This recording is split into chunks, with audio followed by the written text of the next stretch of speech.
नमस्कार, मैं प्रकाश लाल जीवन दर्शन में आप सबों का हार्दिक अभिनंदन करता हूँ।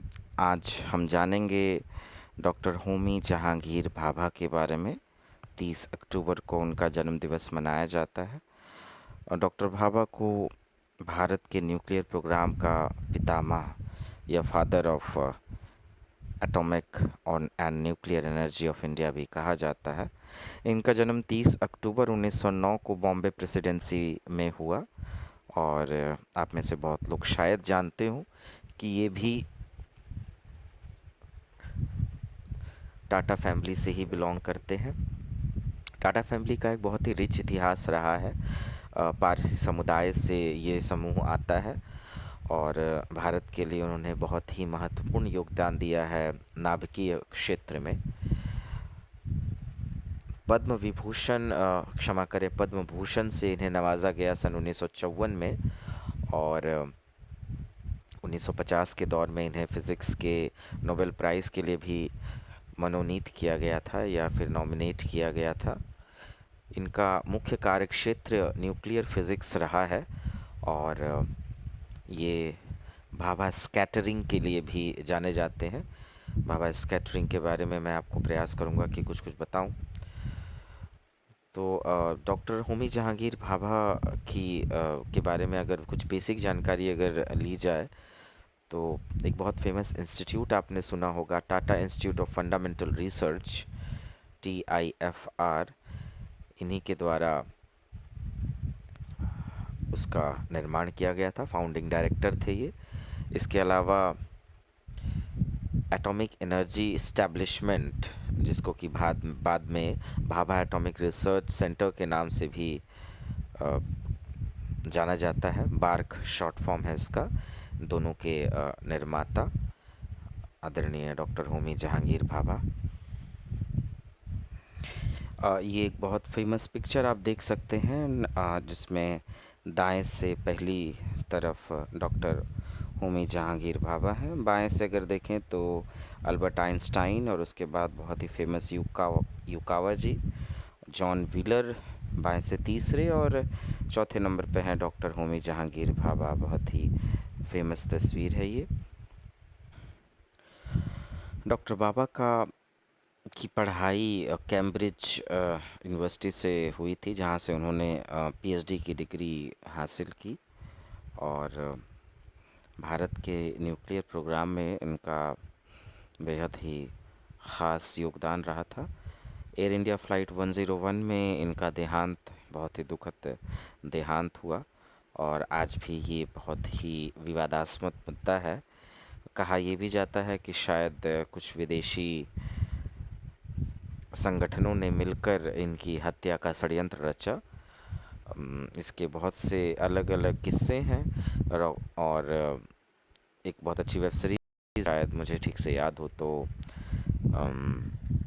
रॉकेट बॉयज़ नाम से शायद ये इनका लेगेसी में शायद तो हो, popular culture, rocket boys, yes, rocket boys नाम से एक वेब सीरीज़ आया था जिसमें विक्रम साराभाई, डॉक्टर कलाम, होमी जहांगीर भाभा, CV रमन इत्यादि को आप एक साथ देख सकते हैं।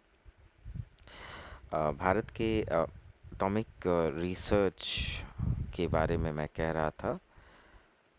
एटॉमिक एनर्जी में भाभा का बहुत योगदान रहा और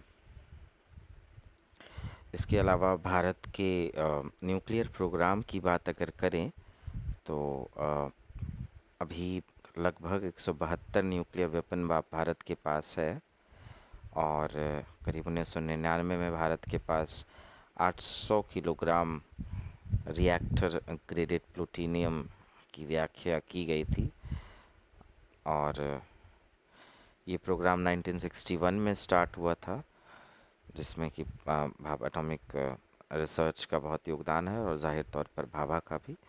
जैसा कि आप स्क्रीन में देख सकते हैं कि भारत के पास अग्नि 5 मिसाइल है, करीब 7000 से 8000 किलोमीटर तक वार करने वाली, न्यूक्लियर हेड लेकर जाने वाली मिसाइल। एक बहुत फेमस स्माइलिंग बुद्धा के बारे में आपने सुना होगा, पोखरण 1, जिसका नाम स्माइलिंग बुद्धा रखा गया था। पोखरण 1 जो है राजस्थान का एक क्षेत्र है पोखरण, जहाँ पर कि पहला न्यूक्लियर ब्लास्ट किया गया था। और 18 मई 1974 की ये घटना है, जिसमें कि पोखरण 1 किया गया था। और इसमें जो बम बनाया गया था वो भाभा एटॉमिक रिसर्च सेंटर के वैज्ञानिकों के द्वारा ही बनाया गया था।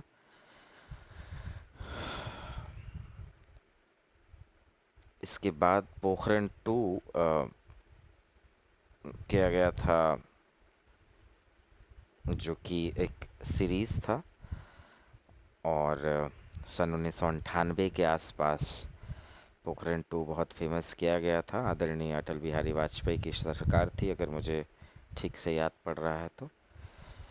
और इसमें आपने एक पोखरण नाम की फ़िल्म भी देखी होगी, जिसमें इसके बारे में बहुत सी घटनाएं बताई गई थी। तो वापस चलते हैं हम जहांगीर भाभा पर।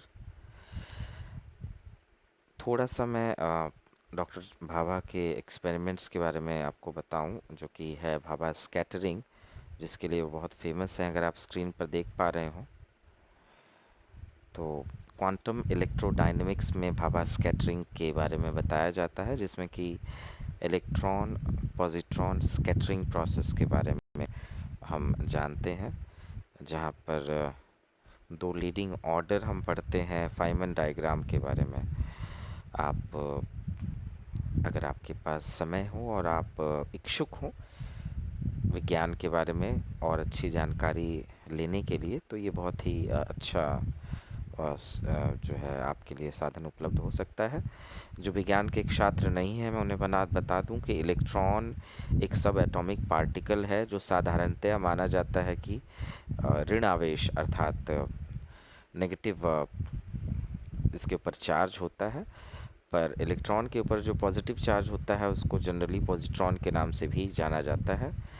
और उसी के विषय में ये जो स्कैटरिंग है, ये जैसा आप स्क्रीन पर देख सकते हैं, इसकी व्याख्या की गई है आदरणीय भाभा जी के द्वारा। तो जैसा मैंने बताया था कि न्यूक्लियर फिज़िक्स के बहुत अच्छे विद्वान थे ये। भारत में जितने भी इंस्टीट्यूशन हैं, atomic energy commission of India, Tata institute of fundamental research, इसके अलावा ट्रॉम्बे एटॉमिक एनर्जी इस्टेब्लिशमेंट आदि, इन्हीं के सफल प्रयासों से ये हम देख पाए। अगर आपको समय मिले तो जैसा कि मैंने बताया, एक वेब सीरीज़ चल रही है बहुत ही फेमस, जिसका नाम है रॉकेट बॉयज़। 2022 में ये आई थी, स्क्रीन पे देख सकते हैं आप। इसमें आपको doctor Bhabha, doctor Vikram Sarabhai, doctor Kalam एवं अन्य लोगों से मिलती जुलती कुछ कहानियाँ देखने को मिलेंगी। हालांकि कहानी पूरी तरह से सत्य घटनाओं पर आधारित तो नहीं है, पर बहुत से इंसिडेंट आपको मिलेंगे जो कि लगभग कहानी बयां करते हैं। कुछ एक दो काल्पनिक पात्र ज़रूर हैं। इसका सेकंड सीज़न भी आ चुका है। तो अच्छी सीरीज़ है, अगर समय मिले तो आप ज़रूर देखें। और एक बार फिर 30 अक्टूबर को जन्म दिवस के दिन आदरणीय होमी जहांगीर भाभा को देश नमन करता है और उनके द्वारा किए गए कार्यों की बहुत हमें उसका शुक्रगुज़ार होना चाहिए कि उनके कार्यों के द्वारा भारत आज नाभिकीय क्षेत्र में इतना आगे बढ़ पाया। और न्यूक्लियर बॉम्ब हालांकि है तो बहुत ख़तरनाक चीज़, मगर सुरक्षा के लिए आवश्यक है। और यही डॉक्टर भाभा का भी मानना था कि अगर हम बहुत सारे लड़ाइयों से बचना चाहते हैं तो भी, और एक नई तरह की एनर्जी को लेकर आगे बढ़ना चाहते हैं तो भी, न्यूक्लियर एनर्जी, न्यूक्लियर बॉम्ब का रहना आवश्यक है। और नाभिकीय विखंडन की विधि को जानकर हम ब्रह्मांड के ऐसे बहुत से रहस्य हैं जिसको खोल सकते हैं, जान सकते हैं, और उस पर अनेक संवाद किए जा सकते हैं। तो आज का मैं वीडियो समाप्त करता हूँ। उम्मीद है आपको वीडियो अच्छा लगा होगा। इसी तरह से भारत के महान वैज्ञानिकों, महान व्यक्तियों के बारे में मैं जानकारी आप तक लाता रहूँगा। मैं प्रकाश लाल जीवन दर्शन की ओर से आप सबों का बहुत बहुत धन्यवाद देता हूँ। स्वस्थ रहें, हंसते मुस्कुराते रहें और परीक्षाओं की तैयारी करते रहें। धन्यवाद।